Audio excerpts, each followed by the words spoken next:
Doctor Agarwal's கண் மருத்துவமனை இலவச கண் பரிசோதனையை வழங்குகிறது. Book appointment now.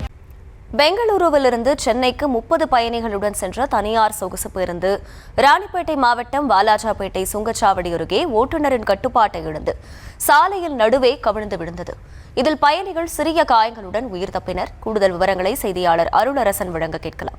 அருளரசன் வணக்கம். இந்த விபத்து குறித்த முழு விவரங்கள் என்ன?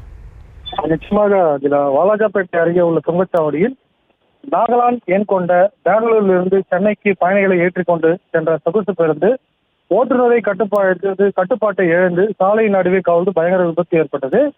அதாவது பெங்களூரிலிருந்து சென்னை நோக்கி 30 பயணிகளுடன் பெங்களூரிலிருந்து சொகுசு தனியார் பேருந்து வந்து கொண்டிருந்தது.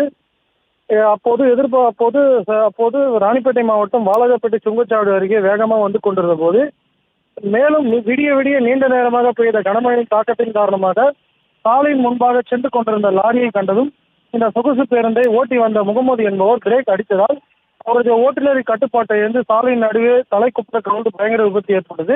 இந்த விபத்தில் பேருந்தில் பயணம் செய்த சுமார் 30 பயணிகள் அனைவரும் அதிர்ஷ்டவசமாக சிறிது காயங்கள் ஏற்பட்டு உயிர் தப்பினார்கள். மேலும் விபத்து குறித்து சம்பவத்துக்கு விரைந்திருந்த வாலாஜாபேட்டை போலீசார் விபத்துக்குள்ளான தனியார் சொகுசு பேருந்தை கிரேன் மூலம் அப்புறப்படுத்தி போக்குவரத்தை சரி செய்த பின்னர் இந்த விபத்து சம்பவம் குறித்து வழக்கு பதிவு செய்து விசாரணை மேற்கொண்டு வருகின்றனர். மேலும் இந்த விபத்து காரணமாக அப்பகுதியில் சுமார் 1 மணி நேரத்துக்கு மேலாக போக்குவரத்து பாதிப்பு ஏற்பட்டது என்பது குறிப்பிடத்தக்கது. அதிகா விவரங்களுக்கு நன்றி அருளரசன். டாக்டர் அகர்வால்ஸ் கண் மருத்துவமனை இலவச கண் பரிசோதனையை வழங்குகிறது. Book appointment now.